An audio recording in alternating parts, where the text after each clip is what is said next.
Hello students, I am Shivendra Goswami. इस lecture में हम कुछ इंपॉर्टेंट क्वेश्चंस को डिस्कस करने वाले हैं, जिसमें हमको एक सीक्वेंस गिवन होगी और हमें बताना होगा कि वो सीक्वेंस कन्वर्जेंट होगी या डाइवर्जेंट होगी। इससे पिछले लेक्चर में हमने कुछ थ्योरम्स को डिस्कस किया था। अगर आपने वो लेक्चर नहीं देखा है तो सबसे पहले आप उस लेक्चर को देख लें, तभी ये क्वेश्चन समझ में आएंगे आपको। चलिए तो पहला क्वेश्चन देखते हैं। Discuss the convergence of the sequence n where n is equal to n plus one upon n. तो यहाँ से हमको एन दिया हुआ है, तो इसको थोड़ा सिंप्लीफाई करके लिख लेते हैं। क्या हो जाएगा? ये हो जाएगा one plus one upon n.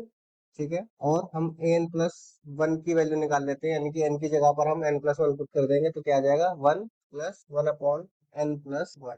ठीक है, तो यहाँ से हम सबसे पहले इसको देखेंगे कि ये मोनोटोनिकली इंक्रीजिंग है या मोनोटोनिकली डिक्रीजिंग है। तो सबसे पहले हम एन प्लस वन में से एन को सब्ट्रैक्ट कर देते हैं और देखते हैं कि ये वैल्यू ग्रेटर देन जीरो आती है या फिर लेस देन जीरो आती है। तो ए एन प्लस वन की वैल्यू क्या है? One plus one upon n plus one, और माइनस एन की वैल्यू क्या है? One plus one upon n. ठीक है, यहाँ से वन से वन कैंसिल हो जाएगा, तो क्या आ जाएगा? One upon n plus one minus का वन अपॉन एन। ठीक है, तो यहाँ से इसको एलसीएम ले लेते हैं, n times n plus one, क्या आ जाएगा यहाँ से? N minus n plus one. ठीक है, तो ये क्या आ जाएगा? यहाँ से एन कैंसिल हो जाएगा, तो बचेगा माइनस का one upon n times n plus one. ठीक है, तो यहाँ से हम देख रहे हैं जो डिनोमिनेटर में वैल्यूज है n into n plus one, ये क्या है? पॉजिटिव वैल्यूज है, क्योंकि एन जो है वो नेचुरल नंबर से बिलोंग करता है, तो हमेशा ये पॉजिटिव होगा, और ऊपर क्या है? नेगेटिव का साइन है, तो इसका मतलब ये वैल्यू हमेशा लेस देन जीरो होगी। ठीक है, तो यहाँ से हमको मिल गया कि जो ए n plus one minus A N है वो क्या आ गया? लेस देन जीरो आ गया। ठीक है, और हमने मोनोटोनिकली डिक्रीजिंग सीक्वेंस की जो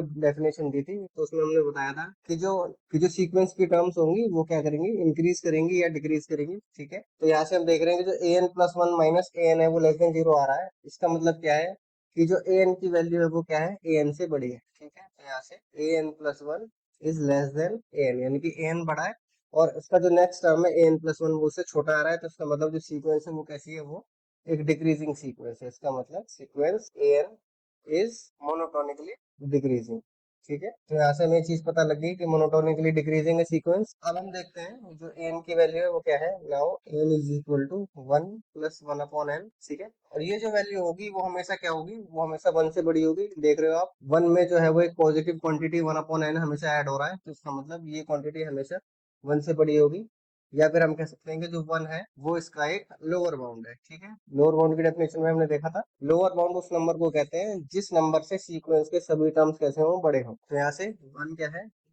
is a lower bound of sequence a n. ठीक है, तो इसका मतलब क्या हुआ? जो सीक्वेंस ए एन होगी वो क्या होगी? Bounded below. Sequence a n is bounded below. और हमने पढ़ा है मोनोटोन कन्वर्जेंस थ्योरम में कि अगर कोई सीक्वेंस मोनोटोनिकली डिक्रीजिंग हो और वो बाउंडेड बिलो भी हो, तो वो किसको कन्वर्ज करती है? वो अपने इन्फिमम को कन्वर्ज करती है। तो यहाँ से हमें मिला sequence a n is monotonically decreasing and क्या है? बाउंडेड बिलो भी है। ठीक है, and bounded below. So by monotone convergence theorem sequence n is convergent. ठीक है, तो यहाँ से हमें पता लग गया कि सीक्वेंस जो है वो कन्वर्जेंट तो होगी। अब हम निकाल लेते हैं कि किस नंबर पर ये सीक्वेंस कन्वर्ज करेगी। तो उसके लिए हम क्या करेंगे? इसकी लिमिट निकाल लेंगे। Limit n tends to infinity one plus one by n. तो जब एन इंफिनिटी पे जाएगा तो वन अपॉन एन क्या जाएगा? जीरो पे जाएगा, तो ये क्या आ जाएगा? यहाँ से वन आ जाएगा। ठीक है, तो यहाँ से हमको मिला कि जो सीक्वेंस एन है वो किस नंबर को कन्वर्ज करती है? Converges to one.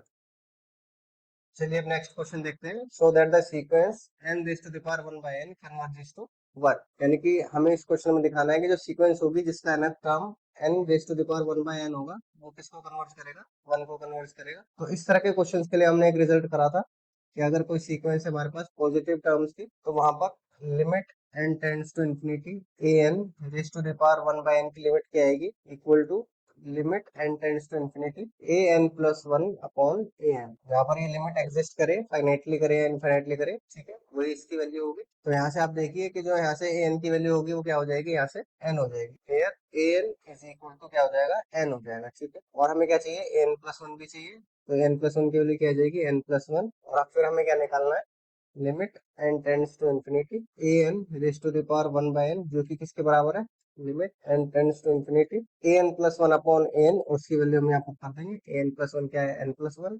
और ए एन क्या है एन। ठीक, तो यहाँ से क्या आ जाएगा, limit n tends to infinity 1 + 1/n, 1/n zero को टेंड करेगा, जब एन इन्फिनिटी को जाएगा तो ये क्या आ जाएगा 1। तो इसका मतलब जो लिमिट आएगी n raise to the power 1/n की, वो कितनी आ जाएगी 1 आ। चलिए एक और क्वेश्चन देखते हैं। Show that limit n tends to infinity 1/n 2/1 + 3/2 + 4/3 and so on n + 1/n is equal to 1। तो हमें दिखाना है कि जो सीक्वेंस है वो कुछ इस तरह की 1/n 2/1 + 3/2 + 4/3 n + 1/n, इसकी लिमिट क्या आएगी 1 आएगी। ठीक है, तो इस तरह के क्वेश्चंस को करने के लिए हमने कॉशीज फर्स्ट थ्योरम करी थी, कॉशीज फर्स्ट थ्योरम, जिसमें कि एक सीक्वेंस थी 1/n a1 plus a2 plus an। तो जो इस सीक्वेंस की लिमिट थी वो किसके बराबर थी, limit n tends to infinity an।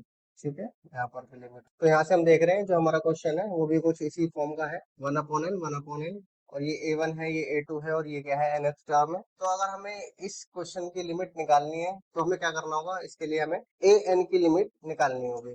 ठीक है, तो यहाँ से limit n tends to infinity an क्या आएगा, limit n tends to infinity n + 1/n की लिमिट निकालनी है बस। ठीक है, तो क्या आ जाएगा, limit n tends to infinity, इसको हम क्या लिख सकते हैं 1 + 1/n, और यहाँ से जब n इंफिनिटी को जाएगा तो ये क्या आ जाएगा 0, और लिमिट क्या बचेगी हमारे पास 1। ठीक है, तो यहाँ से हम कह सकते हैं कि limit n tends to infinity 1/n 2 + 3/2 + 4/3 and so on plus n + 1/n, इसकी लिमिट क्या आएगी 1 आएगी। तो इस तरह के क्वेश्चंस में हमें बस फॉर्म पहचाननी है कि बाहर जो है वो 1/n होना चाहिए, और जो अंदर जो ब्रैकेट के टर्म्स हो वो a1 a2 यानी कि सीक्वेंस के ही टर्म्स होने चाहिए। ठीक है, तो हमें वहां पर कोशिश फर्स्ट थ्योरम का यूज करना है।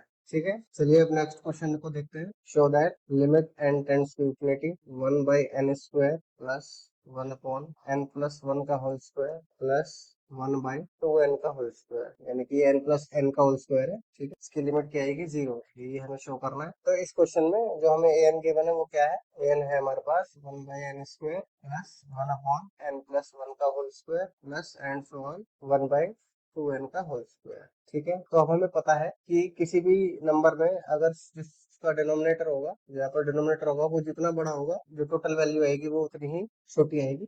ठीक है, तो यहाँ से हम देख रहे हैं कि जो सबसे छोटा टर्म है डिनोमिनेटर में वो n² है, उसके बाद n में +1 हो गया, फिर उसका स्क्वायर हुआ, तो यहाँ पर ये डिनोमिनेटर क्या है, इस वाले डिनोमिनेटर से बड़ा है। ठीक है, तो इसका मतलब जो ओवरऑल टर्म आएगा वो इस वाले टर्म से क्या होगा, छोटा होगा। ठीक है, तो इसी तरीके से जो ये जो सीक्वेंस में जो टर्म्स लिखे हैं 1/n² प्लस 1/n+1 का होल स्क्वायर, इन सभी टर्म्स में जो सबसे छोटा टर्म है पूरा ओवरऑल वो कौन होगा, 1/2n का होल स्क्वायर। ठीक है, क्योंकि इसका डिनोमिनेटर सबसे बड़ा है। तो अगर हम इस फर्स्ट टर्म को रिप्लेस कर दें 1/2n का होल स्क्वायर से, तो इसका मतलब हमने एक बड़ा नंबर हटाकर एक छोटा नंबर को उसकी जगह पुट किया है। तो इसका मतलब ये जो आंसर आएगा वो इक्वल नहीं होगा, बल्कि राइट हैंड साइड जो होगी वो छोटी हो जाएगी। ठीक है, तो यहाँ से क्या आ जाएगा 1/2n का होल स्क्वायर, ये छोटा हो गया। ठीक है, और सिमिलरली इस सेकंड वैल्यू को भी हमने क्या करा 1/2n के होल स्क्वायर से रिप्लेस कर दिया, यानी कि एक बड़ा नंबर हटा के हम क्या कर रहे हैं, एक छोटे नंबर को पुट कर रहे हैं। ठीक है, तो यहाँ से आ जाएगा 1/2n का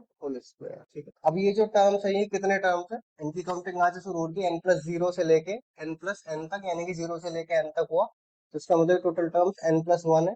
तो इसका मतलब ये किसके बराबर आ जाएगा, n+1 टाइम्स 2n का होल स्क्वायर। ठीक है, जो कि किससे बड़ा होगा, n/4n² से, क्योंकि इसमें से हम अगर न्यूमरेटर में से एक को कम कर देंगे तो ये वाला नंबर फिर से छोटा हो जाएगा। ठीक है, और इसकी वैल्यू क्या आएगी 1/4n, एन से एन कैंसिल हो जाएगा। अच्छा, इसी तरीके से जैसे हमने एक छोटे नंबर को सभी टर्म्स की जगह रिप्लेस किया, तो इसी तरीके से हम an में जाकर इन सभी टर्म्स में n+1 का जो होल स्क्वायर है उसकी जगह n² पुट कर देंगे, और जितने भी आगे आने वाले टर्म्स है सभी में जाकर 1/n² पुट कर देंगे, तो ये क्या हो जाएगा, n is equal to 1/n² plus 1/n+1 का होल स्क्वायर प्लस 1/2n का होल स्क्वायर। अब हम क्या करेंगे, इस टर्म की जगह यही रहेगा, और सेकंड टर्म जो कि एक छोटा टर्म है उसकी जगह ये वाला बड़ा टर्म हम पुट कर देंगे, तो ये आंसर क्या आ जाएगा 1/n² एंड सो ऑन, और इसकी जगह भी हम 1/n² पुट कर देंगे। ठीक है, फिर से हम देख रहे हैं ये जो टर्म्स है ये कितनी बार रिपीट हो रहे हैं, ये रिपीट हो रहे हैं n+1 टाइम्स, तो ये आ जाएगा n+1/n², जो कि किसके बराबर है 1/n+1/n²।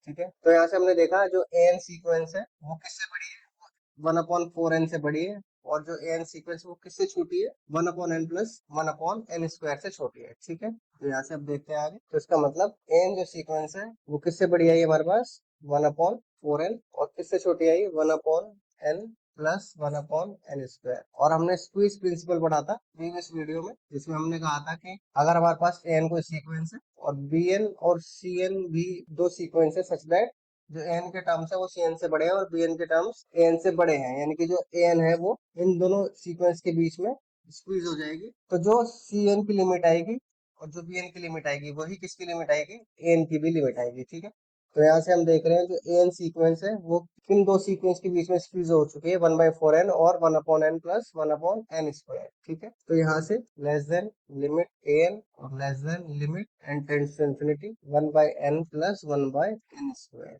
ठीक है, तो यहाँ से 1/4n की लिमिट क्या होगी, 0 होगी। ये आ जाएगा लिमिट ए एन जो कि हमें फाइंड आउट करना था, और यहाँ से भी हम देख रहे हैं इसकी लिमिट क्या आएगी, 0 आएगी। ठीक है, तो हम देख रहे हैं कि जो दोनों नंबर है वो सेम आए हैं, यानी कि सी एन और बी एन की लिमिट सेम हो चुकी है, तो इसका मतलब ए एन की लिमिट को भी 0 ही होना पड़ेगा by squeeze principle, which implies limit n tends to infinity a n is equal to 0। I hope आपको ये समझ में आ गया होगा। ठीक है, तो इस लेक्चर में हमने कुछ क्वेश्चंस को डिस्कस किया। सबसे पहले हमने मोनोटोन कन्वर्जेंस थ्योरम पर एक क्वेश्चन को करा, फिर हमने कोशिश फर्स्ट थ्योरम और कोशिश सेकंड थ्योरम का यूज करके कुछ क्वेश्चंस को करा, और लास्टली हमने स्क्वीज प्रिंसिपल को भी यूज करके एक क्वेश्चन को सॉल्व किया। इस लेक्चर में इतना ही। Thank you for watching.